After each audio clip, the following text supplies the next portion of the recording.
Welcome to Older Military Radio TV. We're lifelong Catholics. What we do is all for free and for the love of Jesus Christ and for our Holy Mother, the Church. We'll defend our Holy Mother, the Church. Today is going to be our last program on the mystery of Jack Ryan.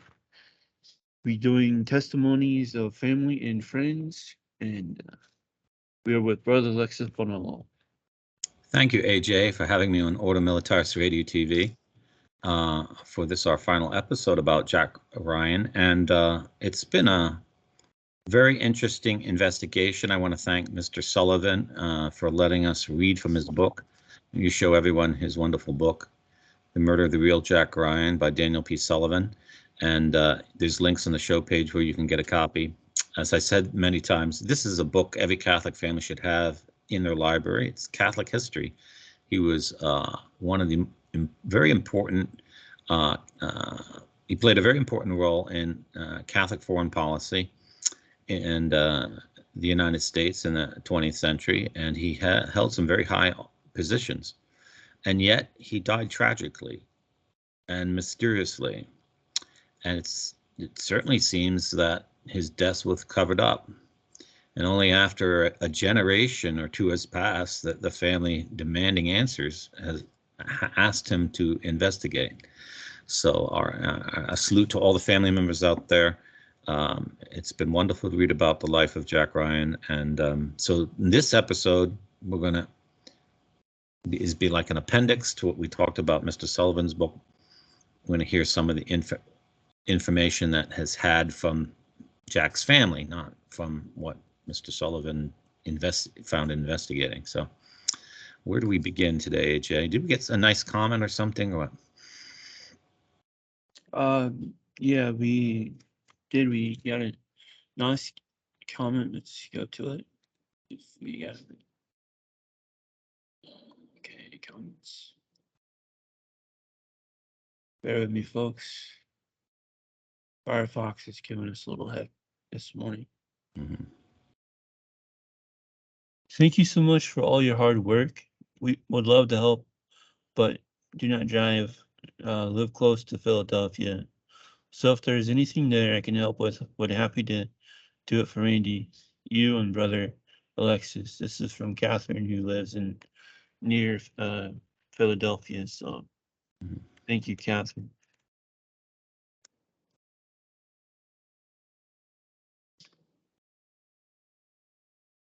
So we're going to start with how the Marines are not acting like Marines in 1970s, where they're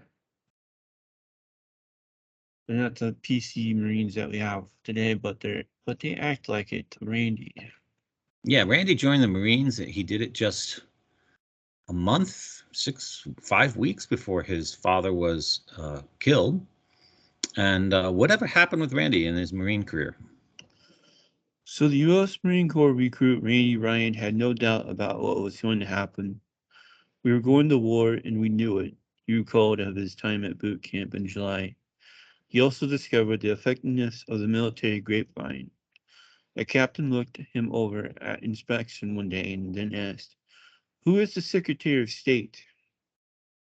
Startled, Randy was startled, couldn't come up with an answer. "It's Dean Rusk," the sergeant yelled out. It's your dad's boss."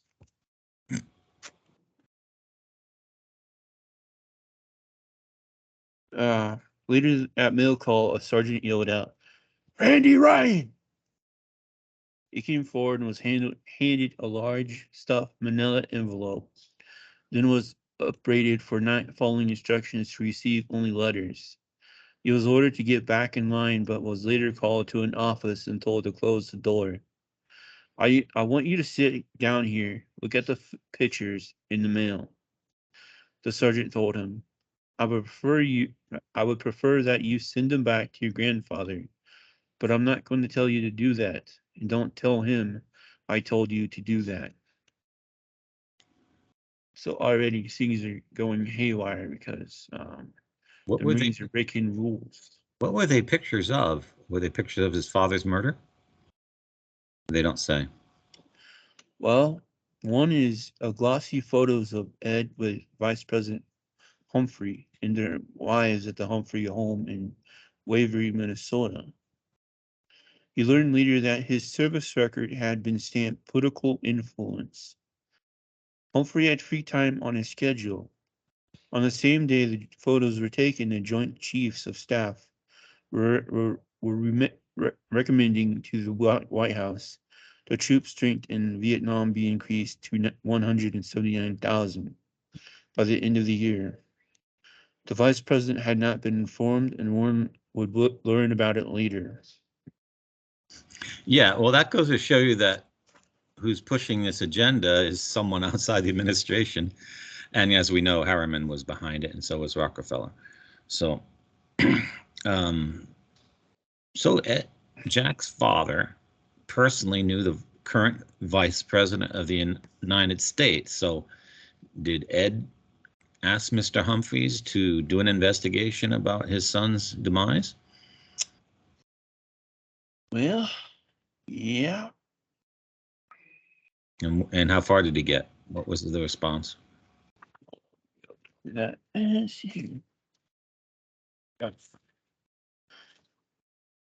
find where I'm figuring here. A week later, Ed wrote to Colonel Pham Van Lieu of the National Police in Saigon. Would it be possible for you to send me a resume of the police report you have in your files having to do with the circumstances surrounding Jack's death? Then, never got a response. And so then, let's see here. Ed was outraged and flew to Washington within a week of learning of the verdict to meet with three well-connected attorneys, one of them Bradshaw Minter, Mintner, 20 years earlier, as secured newly elected Minneapolis Mayor Hubert Humphreys, an audience with FBI Director J. Edgar Hoover, who recommended Ed for Minneapolis Police Chief. Later, Ed went to Clark R. Mollenhoff, the Washington correspondent for the Minneapolis Tribune, who had won the Pulitzer Prize in 1958 for his reporting on fraud within the Teamsters Union. The week before meeting with Ed, Mollenhoff had written a story about Defense Secretary Robert McNamara and what some call an authoritarian control of the Pentagon. In addition, Mollenhoff's The Spoilers of Democracy was just arriving in bookstores. The book took aim at the government corruption, included information on two former associates of Lyndon Johnson linked to bribery and corruption. Big government and the big lab threaten and too often overwhelm those men who seek no more than honest government and truth, he wrote.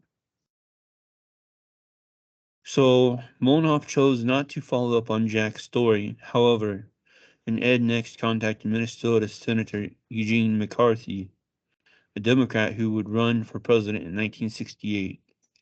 Jack's brilliant record as it now stands has been marred, Ed wrote to McCarthy. We want to find out all the facts relative to this matter and feel the State Department is not giving sufficient time and energy to getting to the full story. By the time an Office of Public Safety report on the killings was in hands of Brian Engel, Ed challenged Kimball's winning crime of passion defense in his letter to McCarthy, writing, "A French lawyer informed Janine that this crime of passion business did not apply at all in this case, that this applies only when a husband or wife commit a murder having to do with their betrayal." McCarthy could provide no help, and Ed's frustrations grew. In a follow-up letter to a Washington attorney after their meeting, he expressed anger with the government. "One would think that someone would have the common decency to give us some information as to what happened out there," he wrote.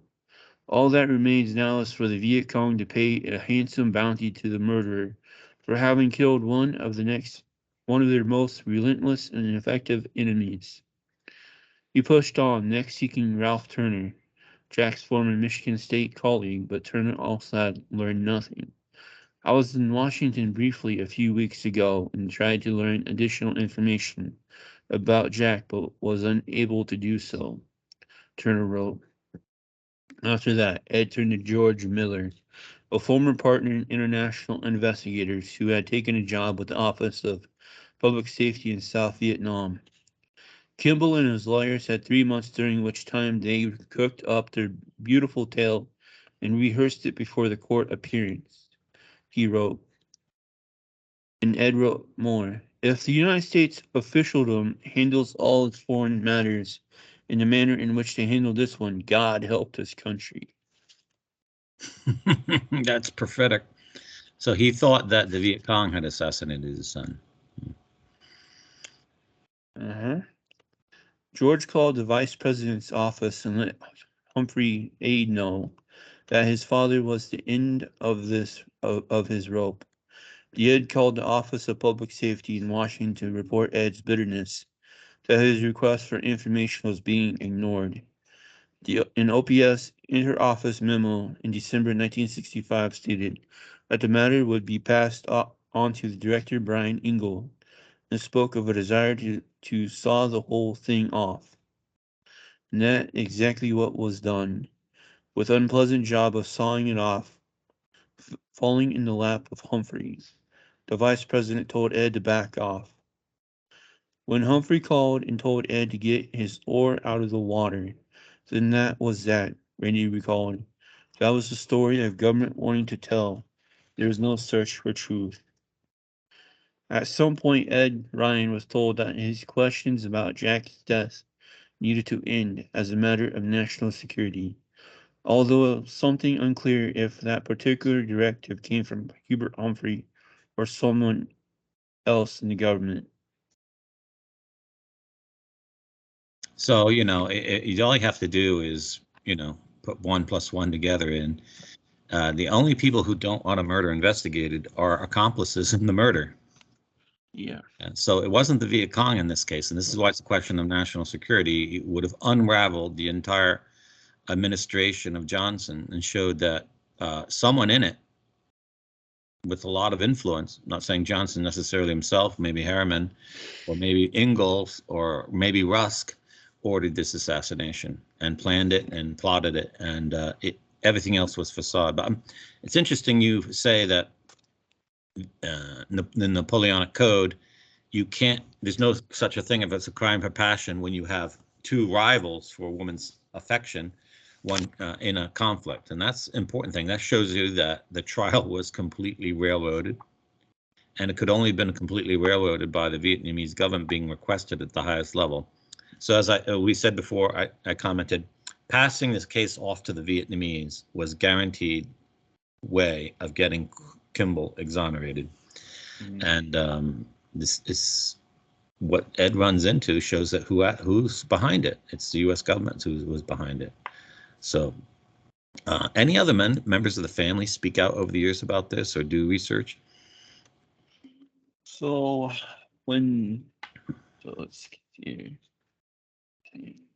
So when Randy graduates from boot camp, again, the Marines are protecting him, saying, you're not going overseas. No, you're staying right here. And then, so this is what it is. But the news reopened the wounds for Randy and reignited his suspicions that the U.S. government was hiding something. When I heard that Kimball had been sent home, it cemented all this in my mind, he said. Jack's son received security clearance in 1966 for cryptology instruction after the U.S. Marine Corps pulled the plug on plans to send him overseas to fight. I wanted to be a sniper, said Randy, who received high marksmanship scores at Camp Pendleton, but was probably determined that this was a better fit for me. He reported to coach school at the U.S. Navy base in Vallejo, California in 1966. When you went in there, they shut a bank vault door behind you, he recalled. One day he was sent to nearby Chavez Air Force Base and reported to a captain seated at a desk, who told him to join a group of other passengers headed to places for reasons unknown. Their jet stopped in Hawaii and was refueled while sitting alone on a tarmac away from the buildings. then reached its eventual destination of Okinawa. The group boarded a bus and was taken to a briefing room. There is a piece of equipment in the room next door, they told, with the explanation that it was coding equipment taken from the Chinese. We want you to individually take it apart, and at the end of the week, give us your assessment. Then we'll send you home, and don't talk to anybody. The group wrote their reports and returned to Travis Air Force Base. I went back to the office where I checked in, and the same captain was in the same chair. Well, I'm back, you told him. What do you mean? The captain said. I didn't send you anywhere. He pointed to duty roster on the desk and told Randy, see, you worked here the last 3 days. The experience left the lasting impression on Randy that the government could create its own version of reality. That was on his mind as he was still questioning the circumstances of his father's death and the mild punishment Kimball had received. At that point in time, I guess I realized it was a matter of this is what we had to do. You give the government your soul, they take us, they make use of your life and death as they see fit. No, it's not the government, it's the deep state. So, boy, okay, so Randy's been kind of awake to this from early on. Does Mr. Sullivan tell us if he's done, he or other family members did more research over the years? Yeah. But people might be wondering, so what does the OPS do exactly? And why would they want Jack out of the way? Yeah. What light does Sullivan's book shed on that, or your research? The Office of Public Safety was folded into the U.S. military, directed civil operations and revolutionary development support to continue its work in Vietnam after Jack's death. The reconfigured counterinsurgency operation was better funded and supplied, and had no shortage of manpower. But while OPS had operated largely behind the scenes, Cords found itself front and center in the Vietnam War's drama. Its controversial Phoenix program was designed to cripple the infrastructure of the Viet Cong, but its successes were overshadowed by the recurring reports of torture and other abuses. A House subcommittee report alleged that many of the reported Viet Cong killed in Phoenix operations were innocent civilians that the Department of Defense had refused to investigate, while most abuse was blamed on South Vietnamese army and police officers. Reports of American involvement, mostly by the military, not OPS, began to make their way into the public eye. I never knew a person who lived through interrogations, a former soldier testified in 1971 before a House Government Operations Subcommittee. He also said he had twice had seen U.S. Marines toss Vietnamese to their deaths from helicopters. Former Public Safety Advisor Jim Broder said of the reports of abuse and torture, they were all true. But he said in an interview after he left Vietnam that OPS took the blame for atrocities that were mostly committed by the Vietnamese they were supposed to be advising. Nobody was going to tell a Vietnamese how to deal with another Vietnamese that they captured as the enemy in terms of getting information from them, he said. They didn't want to hear from us. And so OPS was the CIA. So this gives a backstory on how Randall might have been hired or even commanded to commit this murder. The military already had that kind of a mentality in the same period. Yeah, so now we see what Randy remembered and dug up when he was retired back in Minnesota. So Randy doesn't stay in the Marines, but after 6 years he cuts out. Yeah, he cuts back out and he goes back to Minnesota, goes up to Lake Pequot, Minnesota, I believe. And there he finds a restaurant restores it, opens it up again. The town or whatever was pretty going downhill. They're like, "Hey, we want you to run for police like your grandfather." How about mayor? Okay.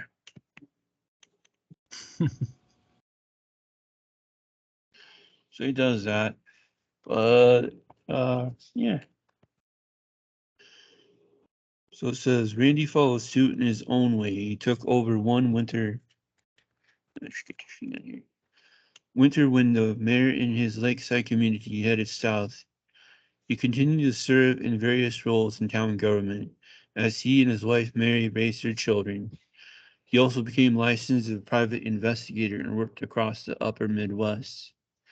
Many of his duties were mundane, such as repossessing cars and locating people who had defaulted on loans.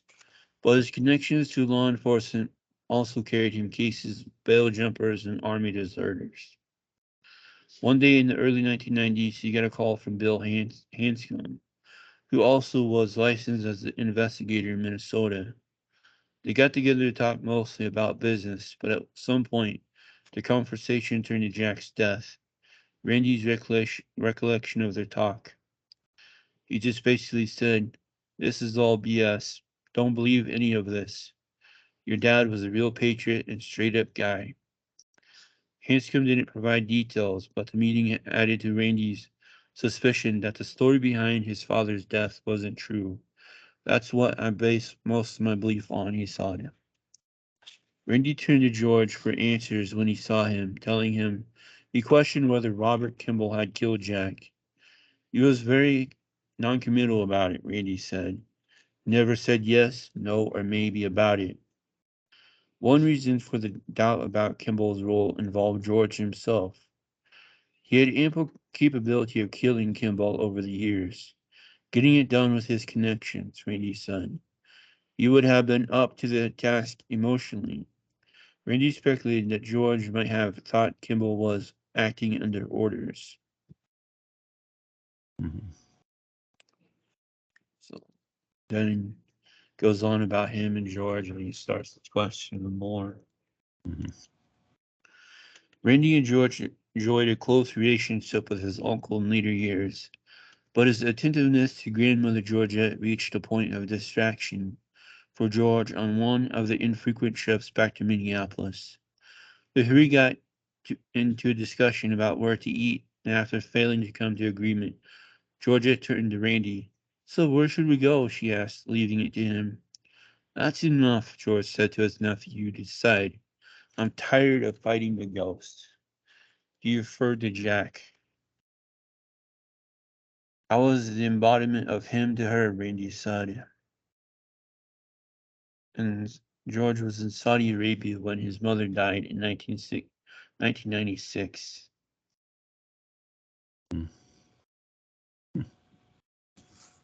George has the distinction of also having claimed he trained Osama bin Laden for the National Guard of Saudi Arabia. So that's an interesting thing. So this adds to all the more reasons that more information needs to be sought. There's certainly some document somewhere that details what happens. I would like to see someone get, by Freedom of Information Act, all the documents from the Department of Defense discussing how Kimball got an honorable discharge, how that decision was made, all the documents from the court case, from the appeals court case, and the notes from the lawyers on both sides, prosecutor and defense, on how you could even claim that the crime of passion, this came under crime of passion, and background information on all these people to see who their connection was and who were they really getting money from, and what happened to them after. Were they all rewarded? Did they all get big comfy jobs and careers after this? Then I'd like to know which of these individuals were members of the Masonic Lodge and when they joined, and what Masonic rite were they members of. Was Jack the only man out? It doesn't seem Jack had anyone to come to his defense. So it sounds like he's all the people around him are a member of some kind of organization. That's just my impression as an anthropologist. So. Yeah. So, we know there's documents of Vice President Humphreys in Minnesota. We need our listeners who are in Minnesota who wants to be investigators. Contact us. Tell you what boxes and what and where. Catherine in Philadelphia. Is there anything she could look up for us there? I think it's probably more in Washington, these things, but we first have to track down where the records are for all these agencies and stuff. And any lawyer who's an expert in Freedom of Information Acts, because most of these times, once you hit gold, you don't get a response, and then you need a lawyer to go to court and get them to cough it up. But you also need to know how to ask the question, because they're only going to give you documents that refer to certain words that you're looking for. So it's a rather entailed thing, but hopefully for a new generation out there who wants to know what's been going on in the country, the recent revelations about the assassination of JFK and the revelations contained in this book point out that we need to find the answers to these things. If we're going to defend our country from becoming a corrupt banana republic in the 21st century, we need to figure out how it went down in the 60s, and that crucial decade in which the American government was just overwhelmed by the deep state. So I think Sullivan's book is an important historical record of that, and it's an untold story that needs to be told. Yeah. Randy, I know you're getting up there in age. What do you have anything that you want to share and can share, and just like enough waiting around, want to find out? You can do an anonymous blog, upload it that way, and give us the links. We'll gladly take a look and dig. Anyone who has the information and documents. You see, we had more listeners from Hanoi and Saigon in our last program. So you guys are listening over there. Get those court documents if they're still around and it wasn't destroyed when Saigon and everything fell. Get those papers. Remember, we have, translators on our phones and stuff who can translate the stuff pretty quick now. Okay, thank you for having me on Ordo Militaris Radio TV. Yep, this is Ordo Militaris Radio TV signing off. There's Volt. There's Volt.